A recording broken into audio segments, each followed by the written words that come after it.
అంటే ఏం లేదు, బేసిక్గా జూలై టైంలోనే నాకు బన్నీ గారికి ఒక డిస్కషన్ జరిగింది జూలైకి ముందే. ఏంటంటే ఇటు వరకు కొంచెం కథలు రాయటం ఈజీగా ఉండేదండి, వచ్చిన ఇంగ్లీష్ సినిమాలను చూసి తెలుగు సినిమా కథ రాసుకోవటం.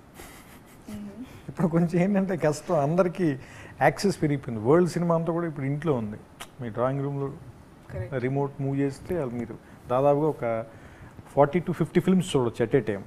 మీరు హెచ్బిఓ హిట్స్, డిఫైన్ ఇలాంటి ఛానల్స్ కూడా వస్తున్నాయి. అంటే మొత్తం హాలీవుడ్ కానీ వరల్డ్ సినిమా కానీ మీ ఇంట్లో ఉంది. సో ఇప్పుడు ఖచ్చితంగా ఏంటంటే మన కథే చెప్పాలి, వేరే దారి లేదు. అది మన తెలుగు మనకి సంబంధించిన మన లైఫ్కి తెలిసిన కథే చెప్పాలి. ఎందుకంటే ఇంకేది చెప్పినా కానీ చెప్పేస్తారు. ఇప్పుడు ఇది ఆ సినిమాలో నుంచి తీసాడు, ఇది అక్కడి నుంచి ఇన్స్పైర్డ్, ఇది ఇక్కడి నుంచి ఇన్స్పైర్డ్ అని చెప్పేస్తారు. అందుకని మన ఎమోషన్స్ మన కథను ఎదుగుతాం, at the same time commercial viability పోకుండా.